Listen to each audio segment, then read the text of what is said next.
All right, y'all, it's a beautiful evening out here on the homestead. We are inside of the human yard, and I'm gonna show you, oops, hit the camera stand.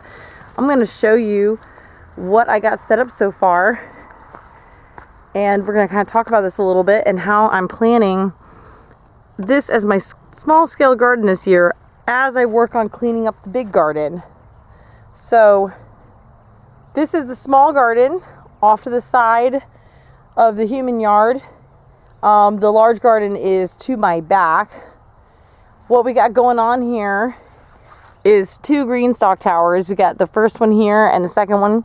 And then over there is a stock tank that I used for brooding chickens. That will be my kids' raised bed garden. And over here, if you recognize that from earlier videos, that is the little kiddie pool that the ducks used to use as their little pond.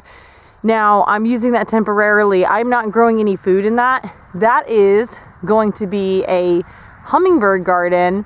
It's also going to be kind of a little play space. I'm hoping to kind of make it like a little dino park with my kids' like plastic dino figurines and things like that. We'll see how it turns out. But let's kind of walk over there and take a look at some of these things. So the kids planted out this today because it is March, so we got our bulbs in there. Some of the bulbs were already kind of bursting through the bag, as you can see. They're kind of sticking up already, so my daughters did that. We got some grass in here because the dogs came out into this area and kind of dug out a little bit. But they put the bulbs in today, being March. Hopefully we'll get a little bit colder weather, and then those will start to pop up, and that'll be great for the hummingbirds. It'll look really nice too. Good use of the pool. I drilled out holes in the bottom because even if we get ducks again in the future, I would plan on trying to get the actual duck pond, the boat, actually fixed. If you've seen the previous videos, you'll see what I'm talking about, where I show you the duck area, and there's like the little boat there. So I will have that up and running prior to getting ducks, when I get ducks in the future. And so that's why I thought this would be a good reuse of this. And because it is plastic, and I don't know what kind of plastic it is, I'm not putting any food in here. It's literally just for fun. Over here, got the Greenstalk. I'm not sorry, not the Greenstalk. This is the Country Line stock tank. Just had one of these from Tractor Supply. Use this to take care of the chicks, the baby chicks, so that they wouldn't fly out. It's roughly 2 feet tall, and that is approximately 2 feet across, and I would say about 4 feet wide. So they'll get a little bit of good things in here. We can have a little bit of fun with this. It might be some really tight, like almost square foot gardening in this bed. I also picked up this really adorable, you can't see it against the other wire. I'm going to try to move it. There you go. It's cute little metal trellis. I got that from the Dollar General, the Dollar Tree. For, of course, it's not $1 anymore, it's $1.25, but that'll be really fun for something like lightweight, like some peas or something like that, or some it won't go up too tall though, so it'll be hard to get like any kind of trellising beans up there, but we'll see what the girls want to grow on it. I just thought it'd be cute, and it doesn't take up a whole lot of space inside of this because space is obviously a constraint. Moving over to the Greenstalk towers, I put these pavers that we had left over, a couple pieces to level it out, made sure that those were level, and then I filled the soil in each one of these trays and then snapped them together. I did not, however, go ahead and plant them out. Hey, Mr. Frog. Did not plant them out because I'm not sure yet what I'm going to put in them, but I am going to talk about that actually through this video. We'll discuss how I'll be planning out these Greenstalk towers using my GrowVeg app. Same for this one over here. These are the leaf version, not the originals, so we are a little more limited, but to be honest with you, I'm not one for following the rules, so I'm going to stick some things in these bad boys and see what happens. I actually might kind of skip a pocket for some of the bigger ones, just to kind of give them more soil space, and it'll be a nice little experiment to see how it goes with those. But yeah, I just wanted to give you a look at the mini garden as to how it's going, and let's go talk about my plans for this and how I am planning out what I will be growing in this space this year. So I've got open my Google Doc here, my Google Spreadsheets. This is how I keep track of all the seeds that I have. This is my 2023 seed, essentially catalog. Everything that I have in my seed box, and it basically gives me everything I'll need to know: the plant type, size. I like to know how tall and how wide some of these plants will get, not just necessarily seed spacing. It's helpful for me when I'm trying to visualize a space because some of these plants I'm not as familiar with growing. It's not like I've had a chance to grow them multiple years in a row to really memorize kind of how much space they're going to take up. Obviously, sun requirements. And sometimes I like to know where they're native to, especially in the future if I'm looking at any kind of specialty garden. Like I talked about having like a little India garden from the seeds that one of my friends gave me. This is obviously the germination time and time to like maturity, as well as coloration. Sometimes switching up colors in the garden can make it interesting, so it's really nice to see that. And of course, if there's like any extra notes on here, like some of these need to be soaked 24 hours before sowing. There's other ones that need to undergo stratification, things like that. So I like to have all those notes in here. It takes a long time to get this all put together, but once you've got it put together and you add new seeds in, you'll just, slide in a new row wherever it goes, fill in the information. It gets a little bit easier every single year. Obviously, because we're going down to the mini garden, I'm not going to be able to plant all these things that are huge like amaranth.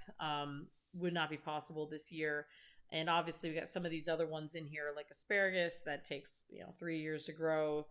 Artichokes, I believe, are one of the ones that it's like a biennial where it comes back every other year. I need to look that up though, but as you can see, those ones aren't going to go in this year. But definitely things like the basil, some of the beans that I know aren't too large. I'm going to really be looking at some of this width stuff, especially since we'll be growing inside of the green stalks, like these that are 6 inches wide. Beets obviously being very small, like borage, for example, being 4 feet wide. That's one of those ones where I was making the comment earlier that I was saying I might take some risks and just try out putting some of these things in, but like skipping some pockets, because I'm wondering if I could put something like borage in, and if it just like spans the whole side, like skip the two pockets that are on each side of it. But we'll see. Not planning on doing things like broccoli because I am using the leaf Greenstalk planter, not the original. So I'm not planning on that either. But I think I can give things like Brussels sprouts a try. It'll be interesting to see how it works because it does grow up so tall and then like shading the plants above it. So that's the thing that I'm going to be most interested in this year, using these just to see what happens. But I do have like, calendula. We'll be definitely doing some carrots. I have like a whole list of things that I would like to try out, but I'm not quite sure yet. I am going to try to reference over to the plant planner guide from Greenstock. I'm going to go ahead and see if I can open that up. All right, I've got open the Greenstock Gardens Plant Summer Planner of 2022. I couldn't find anything more recent, but I think this is a good general overview of things to grow inside of it. Obviously, it's not an end all be all list. You see here that this side is the leaf. This one's the original. The original being wider and deeper pockets, and that's why they distinguish the two. Anything that can be planted in the leaf can be planted in the original, and of course, they say that the things that are in the original can't necessarily be planted in the leaf. I'm going to give it a try though on some of these things. Like, I don't particularly see why certain pepper varieties can't be planted in the leaf one. They don't grow terribly tall or wide. So I'm going to give that a shot this year with the bell peppers, as well as some of my jalapenos and my aji charapitas. And we'll see how those do. I'm also going to try a bush bean variety, see if I can kind of stake it. I'm not expecting to be able to grow cucumber in there. I'll probably have the girls grow some cucumber in their kid garden and see how that works out for them. But I don't particularly see also why nasturtiums can't be grown in there. But I'm not sure what the root sizes are on some of those things and the root requirements. So we'll take a look at that when I open up the GrowVeg planner and kind of show you how I'm going to plan out each one of these pockets. But in the meantime, this is a pretty good list to go off of. As you can see down here in the notes, they say that where the asterisk is that you can put 3 plus per pocket. Like carrots have very, very small space requirements. So obviously that's why they have that, as well as beets.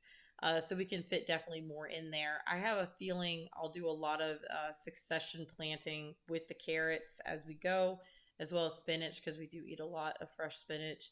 So I'm looking forward to the herbs too. So we'll just kind of play it by ear, test things out, and see what happens.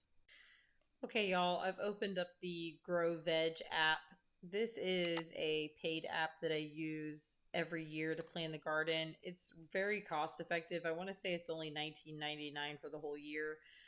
It just renews for me every year, and it holds all of my previous garden plans from previous years in it, which is really nice. But I went ahead and got this new garden plan set up just because there's not a really good way in GrowVeg to basically do a vertical tower, but so I've gotten a little creative with using the app. So how I did this is that I went over, they have this button over here. This is garden objects, and I searched for container, and I felt like this shape was as close as I could get to the Greenstalk tower tiers. Basically, I measured, if we zoom in here, each container is 19 inches wide. So using the grid from this point to this point, I did that 19, and from this point to this point did 19.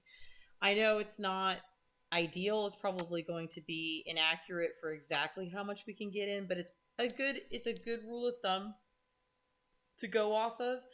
And then I essentially just copied, once I had the container built, I copied the proper size, and then I added 6 of them total to represent each Greenstalk. So this will be Greenstalk 1, and then these down here would be Greenstalk 2. Basically, it's pretty easy. You can put these things on here, and you just drag these into the size that you want. I would probably say that this is probably the more accurate shape than this. This looks a little oblonged, but you know, it doesn't need to be perfect. It just needs to be close. So how I'm going to work on this now is basically up here, you click on the plants icon, and in here I can find just about anything that I have in my list. Let's say that I want to add carrots. So I'll type a carrot. So we've got this carrot right here, and I'm going to treat each one of these flat edges as if it's one of the pockets. Okay. That's my plan for this year. Like I said, I'm kind of going at this from a very, and this is very new to me to try to plan this out because I don't quite have it set up in GrowVeg for these vertical containers. But, you know, we could probably wedge in about 4 carrots per pocket, something along those lines. And then this, the reason why I'm doing this is not necessarily to get my spacing down properly, but it's actually for the tab, which unfortunately I don't have it on my screen as I've got the constraints on here. But there's a plant list tab that's at the top. And once you input plants on your garden plan inside GrowVeg, it'll show up on this plant list. And it basically has the variety here and what the spacing is here. And it shows how many I selected to go into the garden this year. So I've got a quantity of 4 right there.